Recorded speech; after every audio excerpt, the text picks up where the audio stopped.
Hi everyone, it's me, Lubna. Today is Wednesday, October 9th, 2024. This video is dedicated to my beloved, and the topic of this video is going to be about growth by resistance, or in other words, how our soul grows when faced with resistance, similar to how our muscles grow in response to resistance training.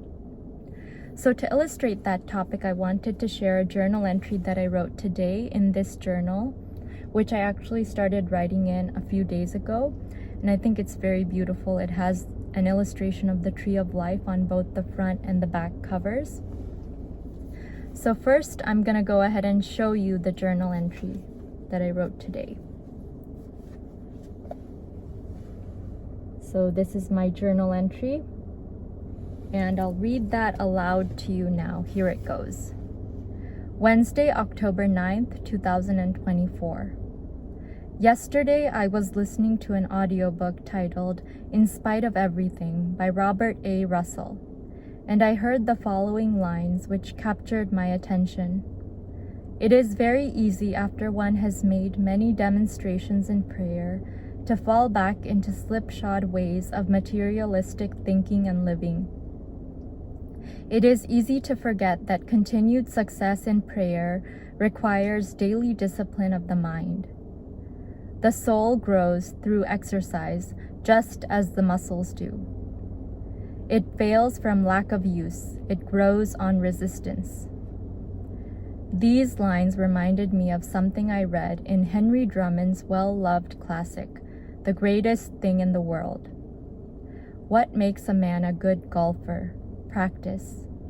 What makes a man a good artist, a good sculptor, a good musician? Practice. What makes a man a good linguist, a good stenographer? Practice. What makes a man a good man? Practice.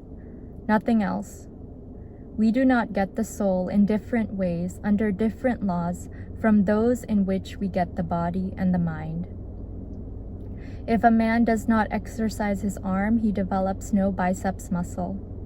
And if a man does not exercise his soul, he acquires no muscle in his soul, no strength of character, no vigor of moral fiber, nor beauty of spiritual growth.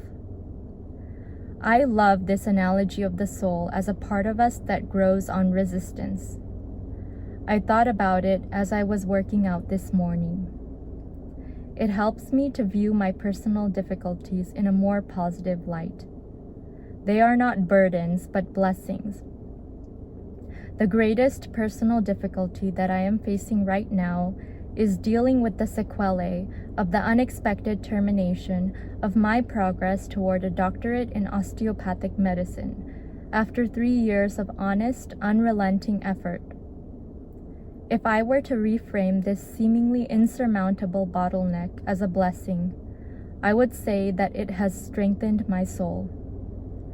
It has made me more patient, more tolerant, more resourceful. It has given me a mental, emotional, and spiritual advantage. I know that when I rise from the ashes I currently find myself in, I will be stronger than steel, virtually indestructible. More vitalizing words from In Spite of Everything by Robert A. Russell. Today, I think positively about every person, place, circumstance, and thing. In spite of all appearances, I see only the good. Today, I am filled with the expectancy of good. I recognize only one time, the now, and one place, the here. I know that my word penetrates and dispels every inharmonious condition and dissolves every obstacle that stands in my way. My ways are ways of pleasantness, and all my paths are peace. My confidence is unlimited, for I know that the manifestation of good is instant and complete. So that is my journal entry, which again I wrote today. And as I wrote in the journal entry, I was listening to the audiobook of In Spite of Everything by Robert A. Russell yesterday. And when I came across that section in the audiobook where he likened the soul to a muscle that can be strengthened with resistance and this idea of exercise to the soul, it really captured my attention because it helped me to think of my difficulties and my problems in a different way. Rather than as burdens, I can think of them as tools to help me become better and stronger and grow on the inside. And I know that I've already provided several other types of analogies and metaphors throughout my videos for ways to strengthen our spirit and our soul. But I think this one is especially meaningful because we always think about strengthening our physical bodies, like a lot of us exercise and work out, and if we don't use our muscles, if we live a sedentary lifestyle, our muscles will wither away. And the same thing is true for the soul. If we don't exercise our soul day in and day out through the little things that tempt us and the resistance that we face from other people or situations or circumstances, then we won't have a strong soul. We won't acquire muscle of the soul. So this is why it is important for us to be able to face obstacles and be grateful for obstacles and difficulties in our lives. Because a person who never faces any obstacles or difficulties will never develop muscle of the soul. They will never grow on the inside. So I hope that my video today has inspired you to be more grateful for the difficulties and obstacles that you face in your life. And remember that they are basically a form of resistance training for your soul.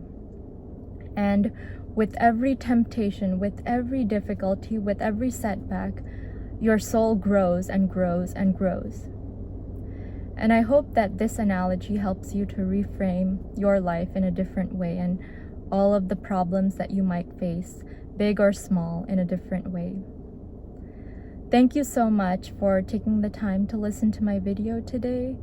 And I'd like to wish you a wonderful day, afternoon, evening, or whatever it is, wherever you are in the world.